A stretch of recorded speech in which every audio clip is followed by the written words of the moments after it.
Physical training, self-defense training, firearms training, situational awareness, and the warrior mindset. Welcome to the Condition 1 podcast.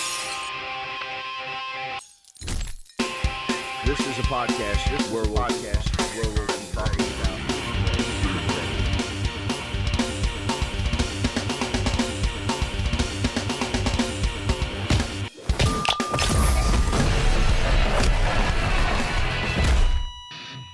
Welcome to the Condition 1 podcast. This is a podcast where we'll be talking about being ready. We'll also be speaking to victim survivors of physical encounters, how they dealt with the aftermath, physically, mentally, and spiritually. Welcome to the Condition 1 podcast with me, your host, John Riddle.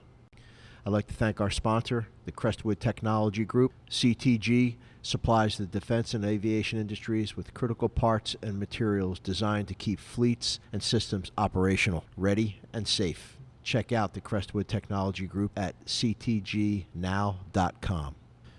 All right.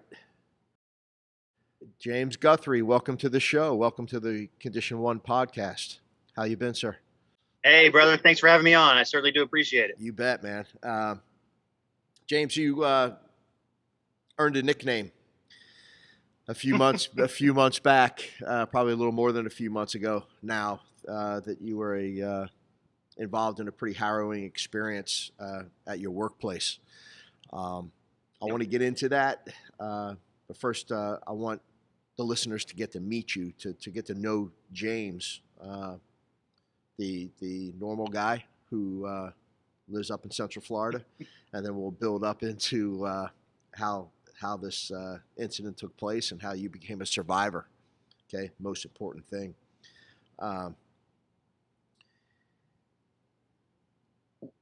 To start off, just an icebreaker. Tell me, what is your normal routine through when you get up in the morning? When your feet hit the ground, what do you do? Yeah, so I'm married with kids and got a family and all. My wife is a quadriplegic in a wheelchair, so it's usually first thing in the morning. I get up, take care of whatever she needs first thing in the morning, get her set up for the day, and then get about my routine as far as it varies from day to day depending on what activities I have going on, whether it's stuff for her, stuff for me, school, whatever is going on right now. It's summertime, so my kids does have school. So but yeah, the usual thing is get up, take care of her, make sure she's ready for the day, then get into whatever the day has to do, or whatever I had to do for the day. Used to be I would try and fit in some physical fitness and stuff first thing in the morning, but this attack, I injured my shoulder and my knee, and I've since, because of issues with my left arm, I've also since hurt my my stomach. I have this weird thing they call recti abdominis, or I don't know, something about basically my abs, my abdominal muscles are pulling apart, and all my insides are trying to push through the middle of my stomach. So they're trying to figure out how to fix that. Yeah, it's horrible. So I can't do anything that involves my core at all. So basically can't do much of anything. But yeah, daily routine is just one day at a time, get up and try and do something. Okay. All right. Good for you, man. It's life throws curveballs consistently at us. Yeah. And it's all on how we take it. And me knowing a little bit about you, okay, even before this podcast, you seem like you're the type of guy that can take these curveballs and still hit them out of the park and think nothing of it, and do it with a smile on your face like you are right now. So that's fantastic, man. Not many people around that can handle that, handle everything that you're going through right now. Yeah, like I get down like everybody else, but for me, it's just I have strong faith. I have strong faith in God, and I believe that all in all, I'm going to pull through it. So I do my best to try and be happy. Again, I get down like everybody else, but I don't try and think long term. I just try and take it one day at a time. And one of the biggest things I have to say is a lot of people talk about tactics and all these things, and they're going to be if they're going to be involved. thinking scenarios about if I'm going to be involved in something. The one thing people don't think about is the after effects, mentally, physically. This attack happened in February, and here we are almost August. You know, be August in a day, and I'm still physically still can't do much. Sure. So it's a long recovery time. You know, I ended up with a posterior location of my left shoulder, some stuff in my left knee, jacked up my left elbow. You know, all these different things that happen from tussling around with somebody on a hard surface. Yeah, so you got to keep in mind, like, you're a lot of times when something happens, even especially a violent attack like I was in, you're not just going to bounce back within a couple of days, you know. So if you are and then you don't, you can get a little discouraged. So you got to kind of keep that in mind. Yeah, it's funny how you know, with training, you know, we get bumps and bruises in training, and it takes a couple days to you know, start feeling better, right? And that's just in basic training. James and you and I roll around on the mat. We're in the, you know, we're doing some things. We're training. We get bumped up, and in a couple days we feel better. But in the reality of it, like you've been through, uh, life and death situation, fighting for your life. Uh, you know, things start to tear, break, possibly, and at that point in time, we don't even know it. You know, Mm-hmm. because the survival mechanism of the body kicks in. Our body versus our brain kicks in, and we go into that survival mode, right? I mean, I'm talking to you about it, which is exactly why we're here today, right? So, um, you grew up in Melbourne, Florida, right? So you're a Florida boy. So tell me about your Sure. growing up. How was that up in Melbourne? Pretty typical. You know, got up, went fishing. I, being in Melbourne, I wasn't far from the beach. My brother and I, we'd get on our bicycles, ride over to the beach, go surfing after school. You know, we'd go fishing. I was either surfing or fishing or playing some sort of sport every day after school. I was a pretty active kid. I was raised my parents. I was raised by my grandparents. My parents worked, so both my mom and dad worked 2+ jobs depending on, you know, what the needs of the family were. So they were hardly ever home. So our grandparents, parents were old school. And my dad's mom was old school from West Virginia. My mom's old school from New Orleans and not New Orleans, Louisiana, close to New Orleans, just outside New Orleans, and Memphis, Tennessee. So country grandparents, you know, raised the country way. You weren't allowed to be in the house until the street lights came on. You come home from school, do your homework, get the hell out, you know. So and my grandma would lock the door, man. You couldn't come in if you wanted to until the street lights came on. And you drinking from the hose, you know, the kind of stuff they tell us not to do nowadays. But Sure. but yeah, man, I loved it. You know, I loved growing up being active like that, you know, being outside all the time. Probably around, I don't know, eight or nine, I started getting into martial arts. I never got like super serious, but I've studied different types of martial arts over the years, you know, karate, taekwondo, some jujitsu, Muay Thai. Again, I never became like super proficient. And if you've ever seen the video of the attack, you can probably tell I'm not super proficient. but um, but yeah, it just you know, normal Florida boy, man. I've wrestled gators. I've been on an airboat. You know, things that people from out of the state are like, what? Who does stuff like that? Yeah, Yeah. I do. Cool. Very cool. Very cool. So, growing up in Melbourne, you decided to go into the military. So, uh, what branch did you go into, and what did you do there?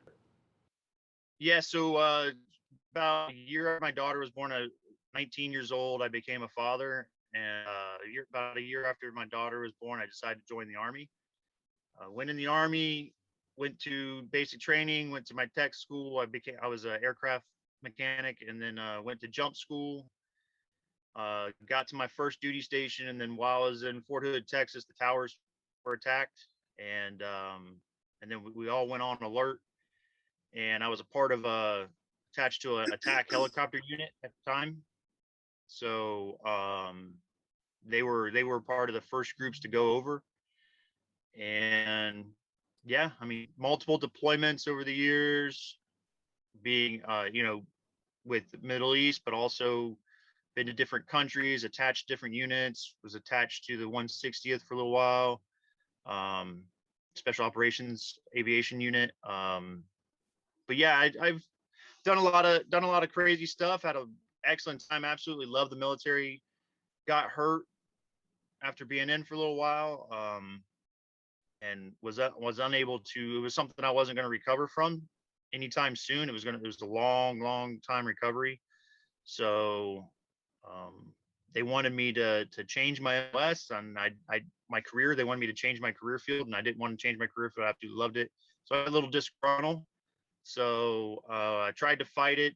They wouldn't let me stay in my career field, so I just went ahead and opted for the medical board. Got a medical discharge, and Yeah, me and you both. Okay, all right. Yeah. Uh, so what are you doing now? What's your time consist of today I, as far as I employment? work for a for staffing company. So when this attack happened, I worked for a staffing company. Um, we do day labor staffing, like daily work, daily pay for construction sites. So these guys will come in. We open up at 5 o'clock in the morning. They'll come in. They put their name on a list, and however much work we have is how many people we can put out for the day. And we get them to work, and they do their job, do anything from sweeping floors on up to skilled labor like framing and stuff like that. all right. But that's, like I said, that's where I was when this attack happened. Okay, so the day labor, and you're taking these people out to their job sites. Um, you go back and you pick them up, bring them back to Yeah. pretty much back to HQ. Yeah, usually, right? yeah, usually how it works is they come in the office, they'll sign in, we get them signed up on a job. A lot of times we'll have, you know, we might have 120 people come in and maybe only have 100 jobs. So then, 20 people are going to be out. It is what it is. But we do the best we can to try and get everybody to work. And so, but anyway, so we put the guys in a van. The van drives them off to the job site. They do whatever it is the supervisor needs them to do for the day. And then at the end of the day, we go and pick everybody up, bring them back to the office, get them paid out, and they go home. Okay.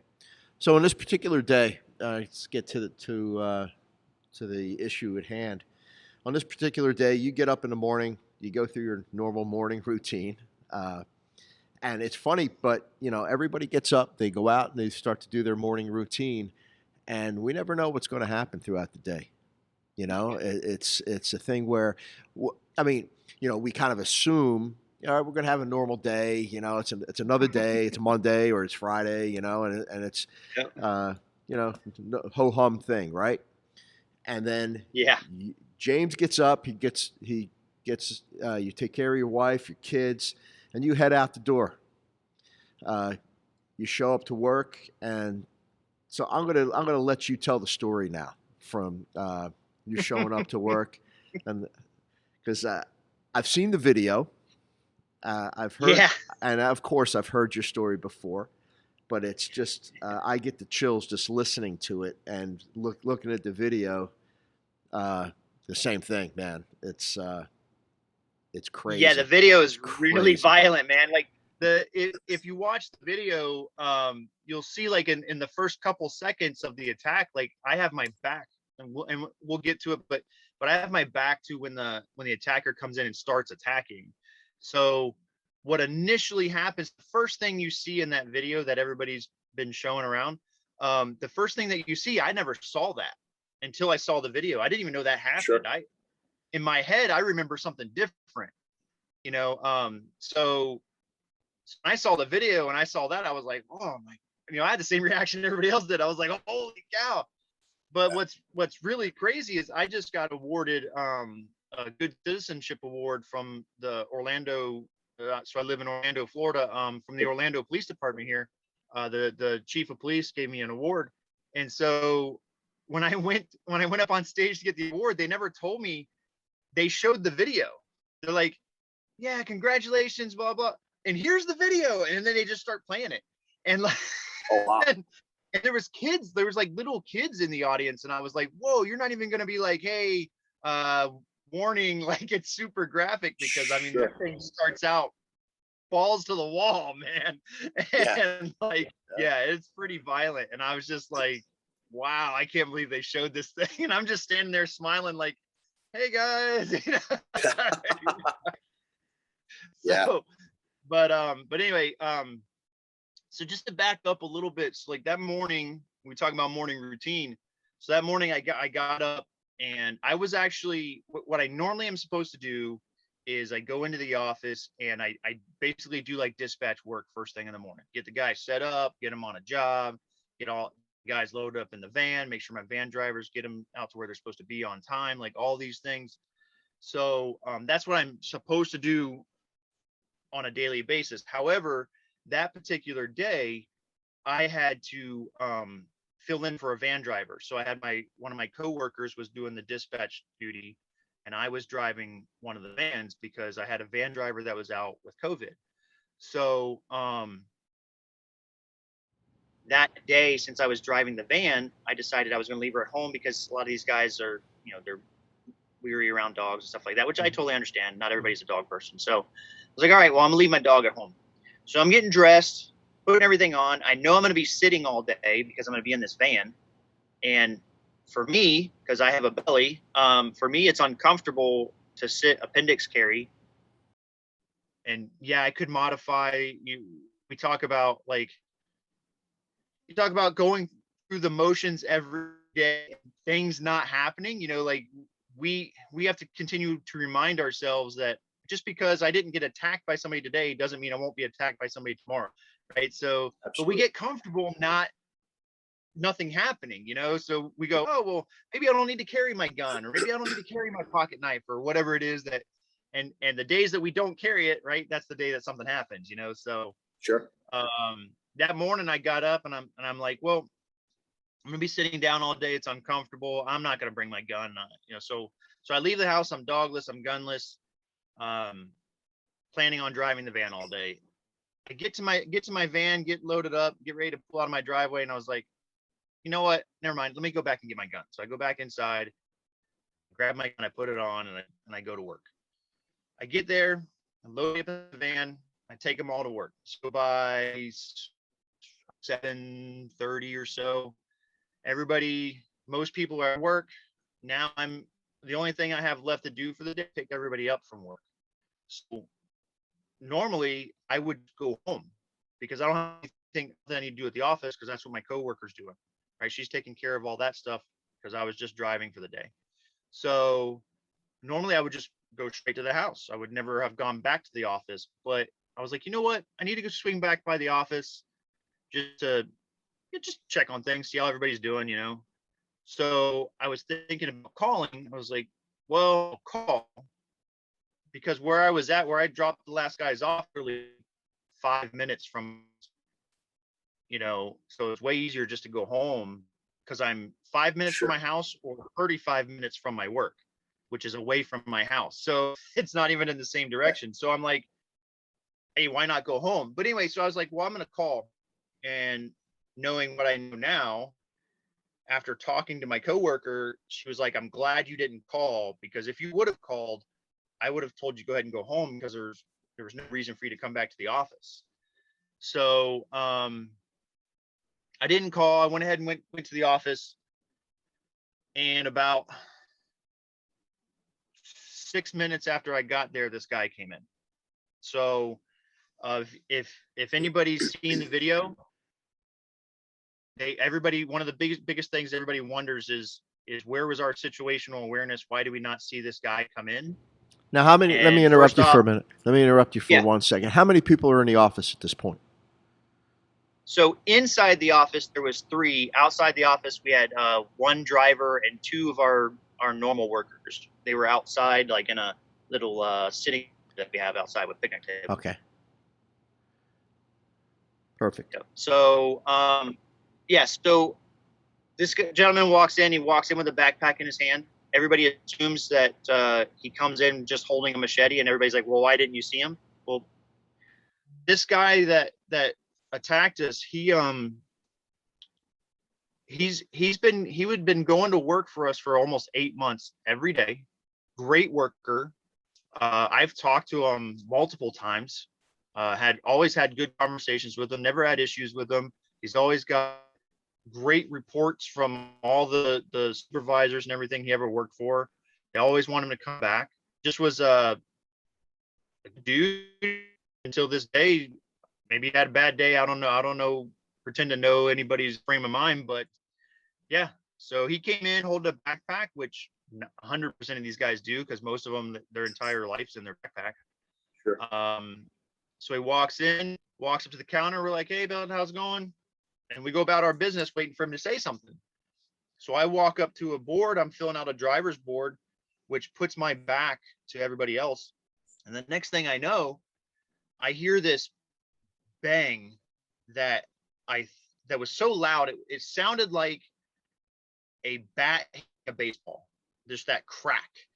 And I thought it was somebody slamming the door to our back office area. So I turn around thinking, like, who the heck is slamming my door?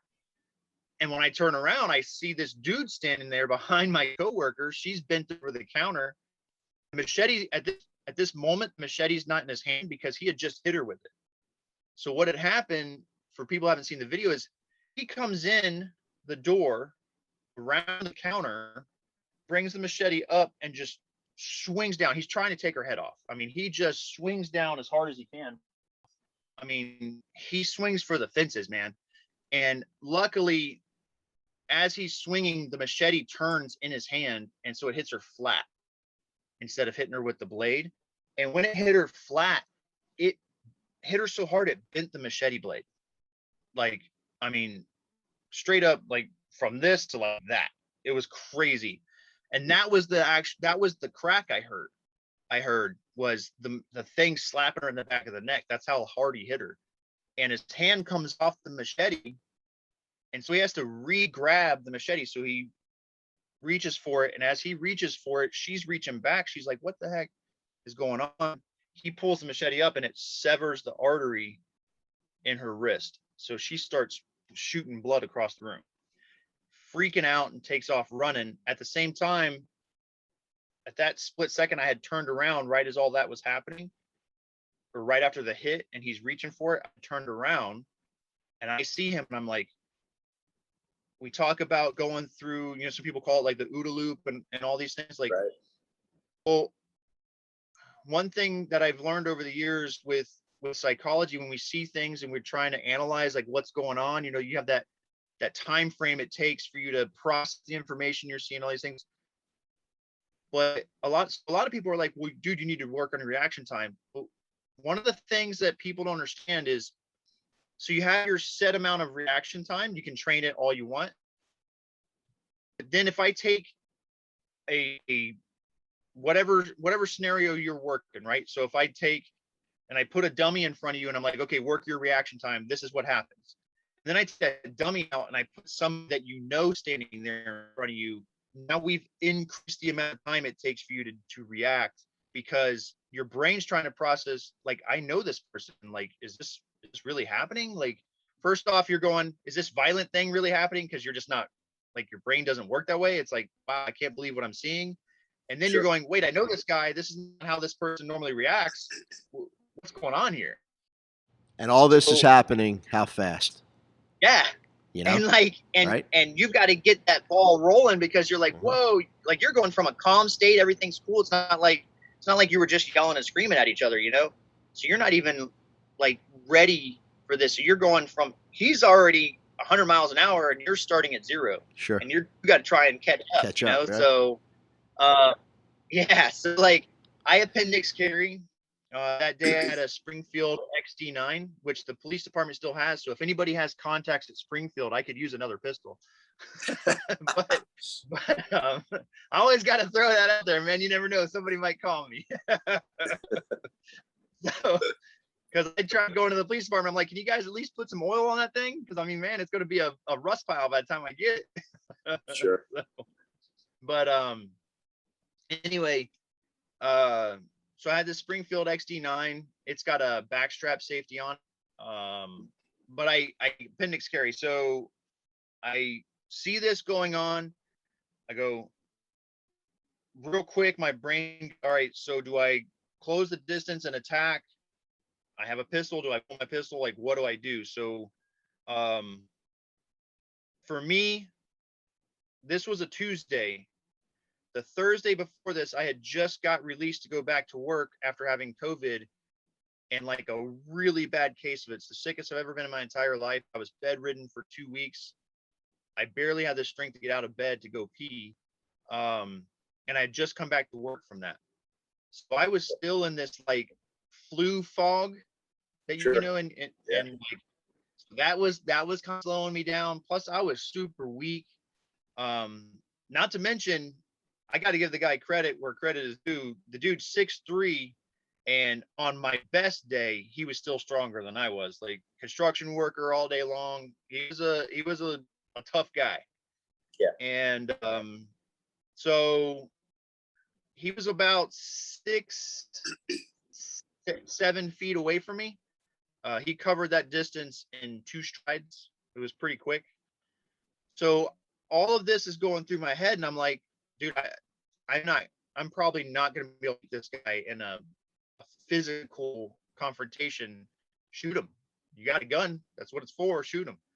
So I also know that, you know, it's not like the movies. You shoot a guy in a big toe and he falls on the ground and yay, you're the hero. Like, so I know even if I put 5 rounds in this guy's chest, he's probably still going to attack me. Like there's a good possibility of that.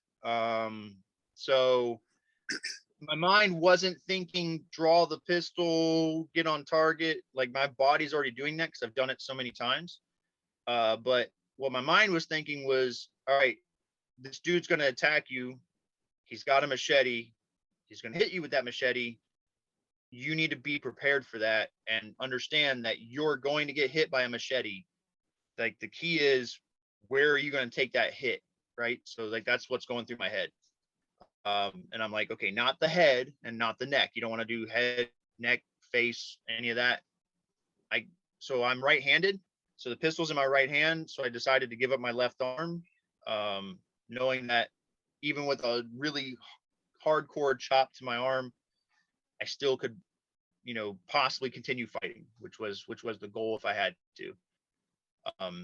So he's coming at me. As soon as I start to draw the pistol, he sees I'm drawing a pistol, and he looks right at me and he's like, I'm going to kill you. And he's coming right at me. And he just keeps saying, I'm going to kill you over and over and over again. And so the machete's up in the air. He's bringing it down. I have the pistol out. Okay, now let me interrupt you for a second here. Yep. Okay, so Yeah. you're drawing from your appendix. Gun comes up. Yep. He's moving towards you. You fired 2 rounds. Yeah. Now, what distance is he at this point when you started your engagement with the firearm? All right. So when I threw the pistol and got the first shot off, he was probably 6 feet away. 6 The feet. second shot, yeah, he was pretty close. The second shot, I probably could have, because I was leaning back. So it's really hard to explain without seeing the video, but my coworker, so all this happens, like I'm telling it to you, but like it all happens at one time. So Sure. So she reaches back, gets cut. He turns and looks at me. I'm drawing the pistol. He starts to engage. She turns and goes to run away, but she runs between me and him. Right. Gotcha. So as I'm drawing, and that's all while I'm drawing the pistol. Right. So in order to keep from hitting her with my pistol as I'm bringing it up and possibly like losing the gun because now my arm gets knocked out or whatever the case may be, like in order to be on target, I have to kind of back a little bit, right? So that on one hand kind of saves me, but on the other hand destabilizes my platform. So that's why my first shot gets pulled, because I get over her so I don't hit her. So first shot gets pulled, second shot levels out a bit, and I was aiming for his chest, but he kind of jukes right as I pull the trigger, he kind of jukes to the side, and so it ends up hitting him in the forearm. But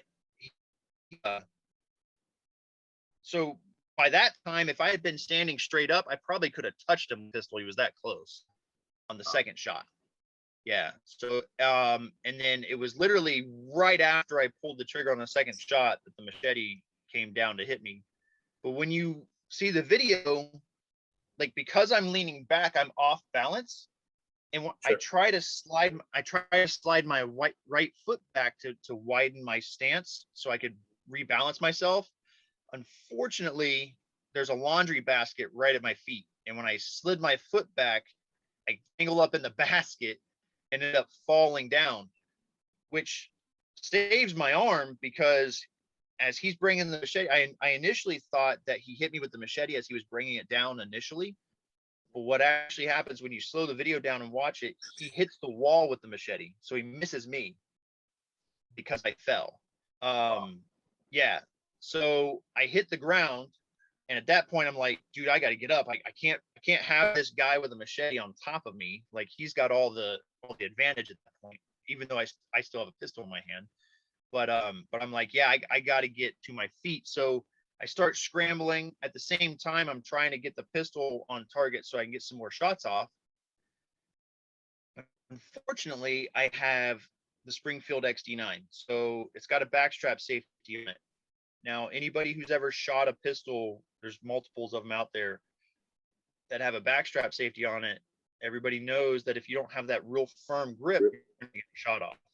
So the problem with a pistol with a backstrap safety, for the people that don't know, is if you imagine your wrist and your elbow in a straight alignment, if I tweak that alignment, so if I turn my hand in or I try to turn my hand out to do an angled shot or whatever, right, I no longer have a firm grip on that backstrap safety.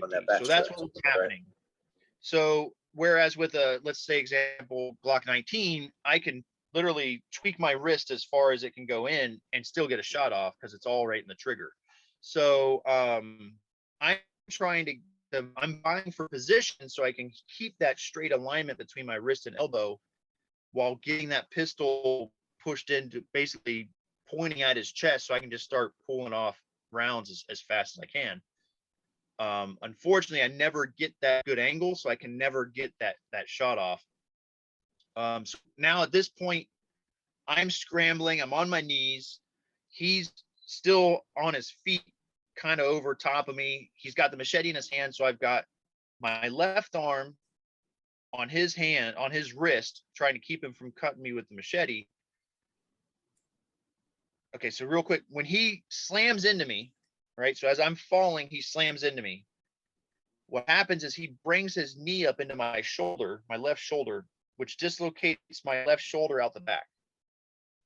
But when I hit the wall, it pops it back in. I didn't even know this happened. It's crazy. I didn't even know this happened. But you can see it on video. If you can like zoom in and you play it real slow. But anyway, it's gnarly. Like it tore my whole shoulder, made it so like my left arm was basically unusable. Like I didn't have a lot of strength in it. So I'm trying to keep him from cutting me with the machete with my left hand. Got the pistol on my right, tussling with him, trying to get a good angle. He's got his free hand on my right wrist, trying to keep the pistol away from him. And again, the credit where credit's due, he's overpowering me like there's no tomorrow. I just don't have it in me.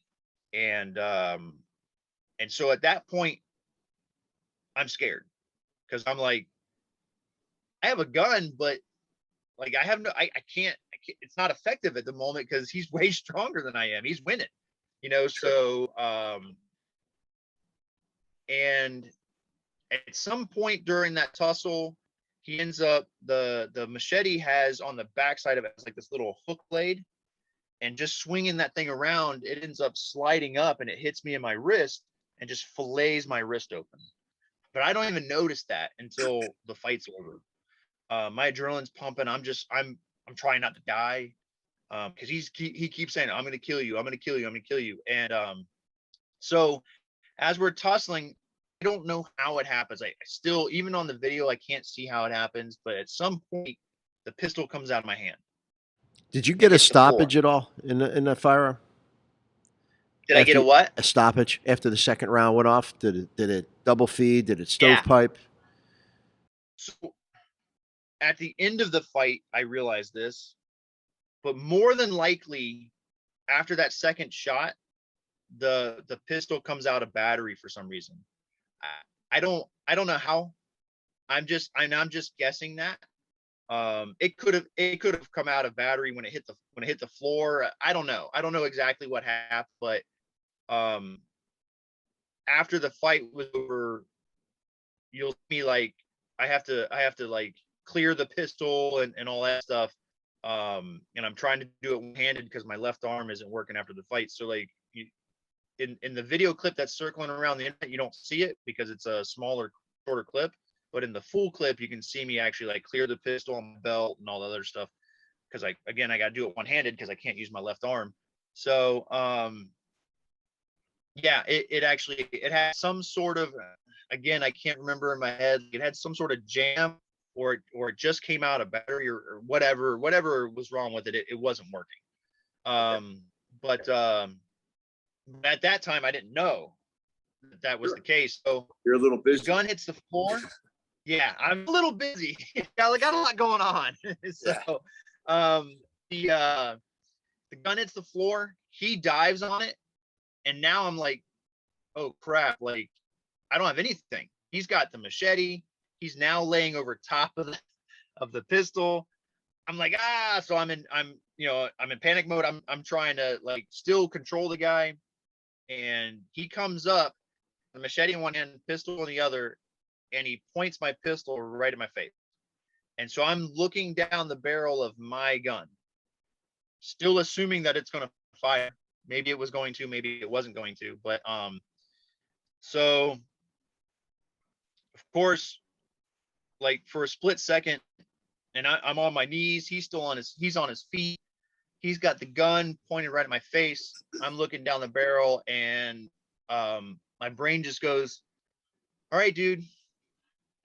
That inner monologue, my brain's just like, all right, dude, this is it. You're done. He's going to pull that trigger, shoot you in the face.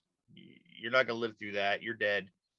You're not going to see your family again, your friends, your wife, your kids, all that stuff. Like that's literally what I'm hearing in my head. And I tell everybody, to be entirely honest, like, I believe in God, and I'm saved, and I believe that when I die, I'm gonna go to heaven. So I'll be entirely honest. There was a split second when I kind of just melted into that, and I was like, okay, well, here it is. Let's go ahead and get this over with, and go on to the next ride. So and I was ready for it because I felt like it was over. He won. And then I had my moment where God actually spoke to me, and people can believe what they want, and I choose to believe what I believe, which is God. Literally, I heard God's voice and he spoke to me. And I say that because I heard a voice in my head that was not me. I've gone 40 years hearing my voice, and I know what that sounds like, and this was not mine. So it was just this strong, like a bolt of lightning came through my entire body. And I just heard this voice just yell, and it was like, no, do not give up. If he kills you, he's going to take that gun and he's going to go kill other people with it. You can't let that happen. You're the only person that can win this fight. So get in there, keep fighting. And at the same time, like, it's hard to explain, but I felt like before I heard this voice, I felt like I had no energy left in my body. Like I was done. I used up what I had. And I was just, that's part of the reason why I was like, all right, well, let's go, because I felt like I didn't have any more left. But when I heard that voice, I got so much of my strength back. My left arm started working again. Like all this stuff that I just cannot explain how it happened. And so it was all in a fraction of a second. So it looks like I don't even skip a beat in the video. But I'm telling you, to me, that entire conversation, it was like time stopped because that entire conversation was like minutes long. And so I carry the pistol so that if he does get a shot off, it, it goes past my head. And then I just drive into the guy, and I'm doing the best I can. I'm just like, dude, just get in there, do whatever you can, work whatever you can work. Out of that, the pistol falls out of his hand, hits the floor. He's still got the machete. At that point, I'm like, I'm going to get us away from this pistol. So now I've only got to deal with the guy with the machete and not worry about a pistol. So I pull us away from the wall. And then in the video, that's kind of when we come out, we go out to the middle of the floor of the office. And then those shoes were just really bad shoes, man. I don't recommend those shoes if you're going to be in a fist fight. So every time I tried to get to my feet just kept slipping out from underneath me. I was like, man, why can't I get a footing? So I was doing all this work I was doing from my knees, man. I just like, but I was actually kind of proud of myself. I haven't done a lot of trying to fight from my knees. Like, who does that? So, but I was actually able to keep up pretty good. But yeah, once I pulled us away from the wall, at that point in my head, I'm like, dude, I knew the alarm was going off, so I knew the cops were coming. So I knew it was just a matter of minutes before the cops would get there. And my thought was, dude, bear hug this guy. Just hold on to this guy, give just as tight as you can. The cops will show up, they'll split us up, and they'll take care of it. So that's at that point, I was like, okay, that's what I'm gonna do. If I can't win the fight, I'm just gonna hold on to the guy and keep him there until the cops get there. So we roll out onto the floor. He still has the advantage as far as he's still on his feet. I'm on my knees, and all I'm trying to do is just work a clinch. Just keep him in close, because then he can't do much with the machete. I mean, I'll get little cuts here and there, but which I did. I ended up with tons of little cuts all my arms and back, because he's just like whacking at me like this. But Sure. So I'm working a clinch and just trying to keep him in close so he doesn't have a lot of range with the machete. And yeah, I just I see when we can go to the ground. I've jiu-jitsu. I was a combatives instructor for the Army, so a lot of that's Brazilian jiu-jitsu, and plus I've trained Brazilian jiu-jitsu for a little while, so I felt confident on my back. So I just pull the guy into me and start doing some back work. I get the machete from him. It hits the floor. Once the machete comes out of his hand, like once I hit my back and I'm able to pull him in, the machete hits the floor all at the same time. This is the first time during this entire fight that I'm looking the guy right in the eyes. And again, I'm a spiritual guy. When I looked this dude in the eyes, it did not seem human. Like the pupil, and you could sit there and say, well, he was on drugs, whatever. I say whatever you want, but the pupils were massive. It was nothing. The eyes were nothing but pupils, man. And there was an inhuman look in this guy that I'll never forget. And like I said, he kept saying, I'm going to kill you. I'm going to kill you. And I've had multiple conversations with this guy, and the voice even sounded different. So I look at this dude in the eye and I'm like, wow, man, I literally felt like I was fighting a demon. And I look at him, the machete hits the floor. He's now trying to choke me, because once the machete comes out of his hand, the only thing he can think of is choking me. So he takes one hand and puts it on my neck. But instead of like getting the whole neck and trying to choke somebody with your hand around their entire neck, he puts his hand like on the side of my neck and takes his thumb and starts pushing it on my one of my arteries, my carotid artery in my neck, like the thumb, like thinking he's gonna choke me out like that. I've been choked out a lot, I've done jujitsu, so I've been choked out a lot. I'm like, that's not gonna work, dude. You can't choke me out like that. I can sit like this, hey. And so I remember thinking that, and that made me laugh like out loud. So I start laughing, and it goes like, I'm like, I'm gonna kill you. And like I got super serious. Like in that moment when I laughed, everything clicked. as soon as I laughed out loud, my brain flipped a switch and I knew I was going to win the fight. Like at that moment, I was like, I'm going to win. He's lost. I am definitely going to win this fight no matter what. He has definitely lost. I already knew it. I don't know how. It's just this overall overwhelming feeling I got. And and it was really weird because like I said, I'm looking this dude in the eye and I'm like, I'm gonna kill you. And when I said that, his eyes, the pupils go right back to normal. And it's like this demon I was fighting just left. It was like, all right, this dude's too much. I'm out. And his eyes go back to normal. Now you see fear in his eyes. He's like panicking and he looks up. And now I know, at the time I didn't know this. I thought he was looking up, like looking for another weapon to attack me with, because we have counter right there with printers and stuff on it. I thought he was going to like jump up and grab a printer and smash me with a printer. Like that's where my brain's going. And so like he looks up and what he's doing is he saw the door open. He saw the open door and he was looking for an out. He's like, I'm out of this. I don't want this fight anymore. Sure. And so he goes to jump off me. I take my feet and I push into his groin with my feet to kind of launch him into the air because I want to create as much distance between us as I can so I can get on my feet. And now I'm like, we're going to do this, man. Like, so I hop up and as I'm coming up, I have the machete on the ground because again, I think he's grabbing some sort of weapon.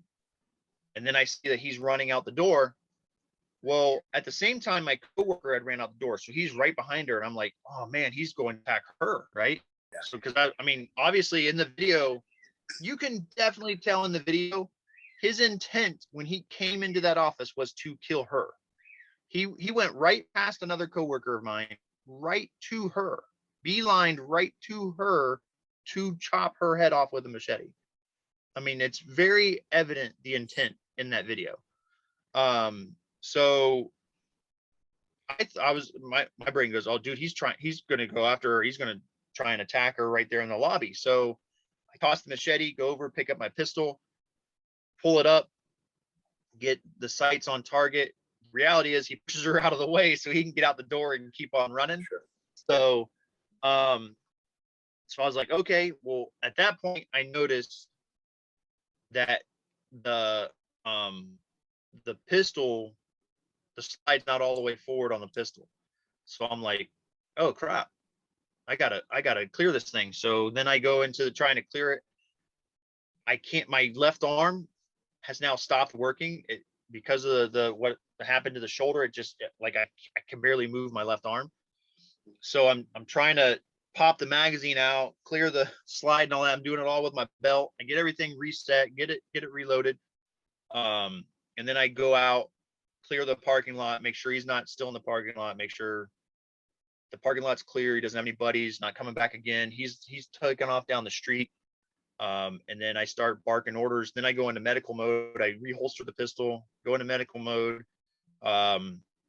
The guys that were sitting outside, they're like, holy cow, we heard gunshots. Like, so I was like, hey, call 911, you do this, you do that. And then, I'm pouring blood out. It was just for me, it was just superficial. No tendons, no ligaments, no arteries, no nothing. But it was a bleeder like crazy. Now my coworker, she had the arterial bleed.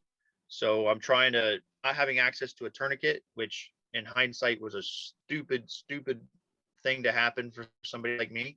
But not having access to a tourniquet, we're doing the best we could with some sweaters and t-shirts and trying to wrap everybody up.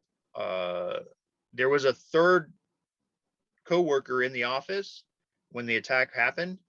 So I'm looking around and I'm like, where's my third coworker? And we couldn't find her. So I was like, oh man, hopefully she didn't take a stray round and is, dead in one of the offices. I was terrified that had happened. So I go running through the office, looking under desks and everything, yelling out her name. Come to find out when the attack happened, like she took off running and ran next door, and she was the one that initially called the police. But yeah, so ambulance comes, the cops come.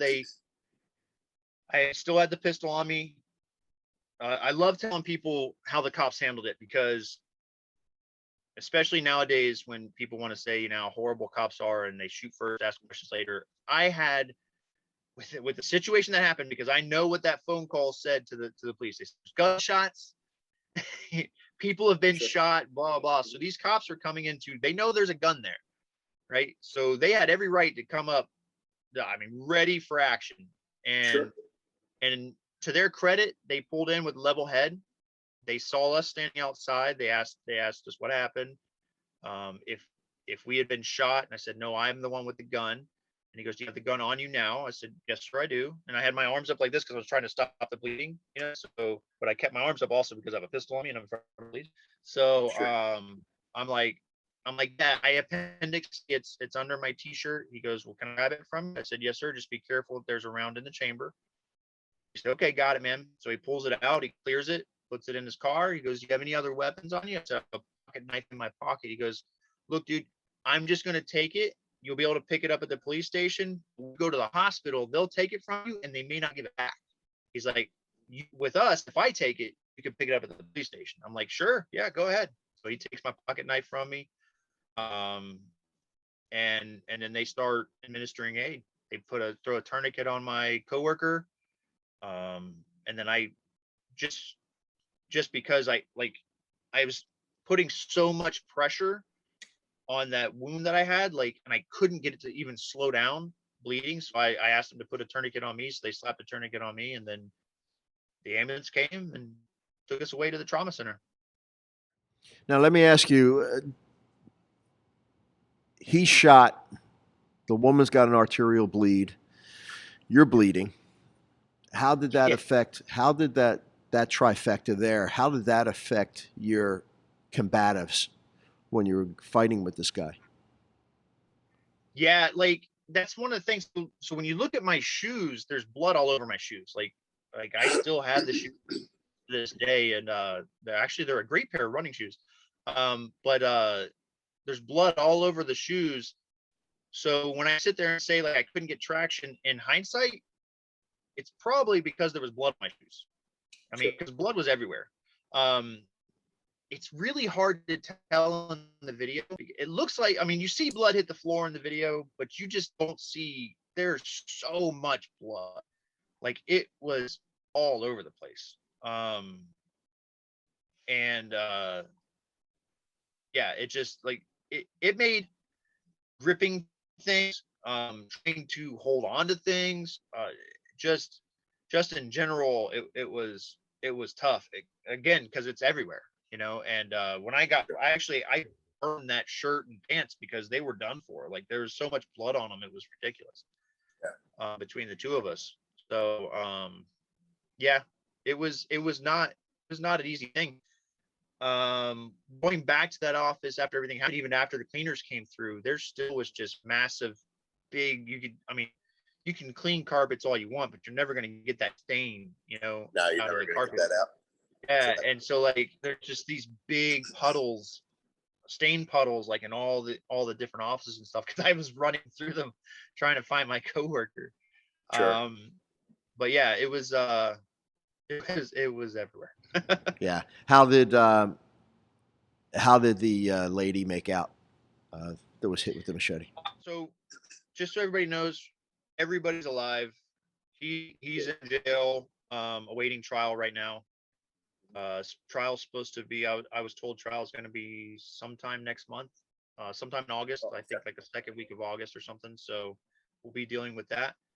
Of course, he's pleading not guilty. And then during pre-trial, they said that they're trying to find out if he's mentally competent to stand trial. So Gotcha. Yeah. Yeah. So we all know how that works. But Sure. So we're trying to see how that goes. But yeah, it's just sorry, I got off on a little rabbit trail. My brain's a little off. What was No, the that's question okay. again? No, I was just asking how she made out. Yeah. And you said everything. So she, again, so it severed the artery in her right wrist. Mhm. Also severed tendons and some ligaments and stuff. It was a pretty deep was a significant cut. And they were able to reattach the artery. They got all that fixed that day in surgery. Mhm. And she can use her hand. Unfortunately, still to this day, she can't really use her right thumb. Now, Okay. they said that may come back online later, or she may have to have surgery again to try and fix some stuff in there. The other thing is that blunt force trauma that she received to the neck from the machete. It hit her flat. So of course, it only had minor cuts on her head that they had to stitch up, but it hit so hard that it actually jacked up her cervical spine. So now she's got these insane migraines that she has to deal with that they're Sure. trying to figure out how to fix now. So, but all in all, it's tough. I talk to her all the time. We stay in contact pretty frequently, but all in all, it's tough. But thanks to God, we're alive. So Yes. How, and just for the last question here, how has the incident affected you personally, physically, Yeah, and also that's one of my spiritually? biggest. yeah, that's one of my biggest things that I like to talk to people about. So just a little bit about me real quick. I been deployed, to multiple deployments to the desert. I've seen a lot of really crazy stuff. I've seen dead bodies. I've been in combat. All these things that I guess your like normal average person wouldn't go through. But what I try to explain to people, and only people that have been in very traumatic situations can understand this. Like, there's a certain mindset you have when you're a police officer, when you're military and you're deployed and stuff like that. There's a certain mindset you have where when you see traumatic things like that, it's almost like it's filed differently in your head. Oh yeah, Like, it's still traumatic. sure. It's just like you're ready for it, so you're already on edge, and it gets filed in your memory it differently. So the way you process it and deal with it and all that stuff, it's different. I'm saying I don't have things that I'm dealing with from the military. It's just how I feel about those things feels different than how I feel about this. So with this, I was at work at a job that's not supposed to be like this. Like I'm not supposed to have to go through something like this. So as far as like in my brain, like how I'm dealing with it, it's extremely traumatic. Like I'm having issues with it. It is what it is. But I'm working through it. Like the key is to understand that that's normal, right? So what I keep trying to tell people is the people that commit suicide and stuff, they just, most of the time it's either because they can't get help for whatever reason. Like there's just like, we talk about veterans not being able to get help through the VA quick enough and they end up committing suicide, or they just don't seek help and then they get overwhelmed. Sure. And the key is we have to know, one, that feeling that way is normal. Like there's nothing normal about it. There's nothing wrong with you because you are emotional about something, so that you're having issues dealing with something. That's a normal human like reaction to anything. And you can sit there all day and be like, well, man, I'm trying to go over a car accident. Like I feel like a boat because like all these people are getting shot at and they're dealing. Everybody's different, man. Like you may be the guy that almost got across, and that may be the traumatic incident for you. Like if that's what it is what it is. It's normal to feel traumatized by stuff. We're all different as far as what's going to traumatize us. The key is, Sure. when you have that feeling, go get help. Talk to somebody. You don't have to go get professional help if you don't want to, but talk to somebody. And if you talk to somebody and they're like, hey, buck up, buddy, man up, that's not the person to talk to. Go talk to somebody else. And and continue to tell your story and talk to people until you find that person that will actually have a conversation with you about it, like a helpful one. Because that a lot of times, in my opinion, that's what happens. Like, especially, John, I know you know this. We're around hardcore dudes, and like, I'm fortunate enough that my story is I mean, I'm not gonna lie, it's pretty hardcore. It was Sure violent it is. attack and pretty hardcore. But Sure it is. if it wasn't hardcore enough for the guys that we hang out with, for a fact we would get ridiculed if we'd start talking about our story. Like, hey, I was at a grocery store and this lady yelled at me and now I'm traumatized. Like, you'd get beat up left and right. You know what I'm saying? Mhm. But at the same time, our circle of friends, even though they ridicule us, they still are there for us, right? So we have some of the same, some of the same people, and they would. And the thing is like, that's what you need to find. You need to find those people that they may give you crap, but they're still gonna help you, right? Like, that's the circle you need. And once you find people that are tight, because everybody eventually at some point in their life may not be a violent act, but you're something traumatizing, and you need that circle that's going to help you through it. Absolutely. 100%. 100%. That's perfectly said. And for me, I believe that circle starts with God. So that's my personal opinion. So I have strong faith, and up until this attack, my faith was, I have no shame in saying it, my faith was definitely wavering. I was wavering. I was not very strong in my faith. I was contemplating whether I was a believer. And so God definitely chose that moment to step in and go, hey, I'm here and I want to be in your life, and I want you to be saved. And I listened this time, and that's what I'm working on now. So Good for you. Good for you. Yeah. All right. Well, hey, man, I appreciate you coming on and telling the story. Yeah. Like I said at the beginning, you and I know each other from some of the training, being up there in your area in Central Florida. Yep. I plan on going back up, and I hope to see you. I'll reach out to you, and maybe we can grab some lunch or dinner, get the wife, and we'll meet up. But I want to thank you for telling your story, because in today's world, there's a lot of nasty things going on, and you're a survivor. You're a true survivor of something that was definitely could have gone the other way. All right, and yeah, man, I appreciate you having me on. I love. And it's not for me getting notoriety or anything, but I love telling the story. I do, mostly because it gives me the opportunity to talk about God, but also and my feelings towards God, but also I feel like the more I tell this story, the easier it is for me to tell the story, the better I feel about it.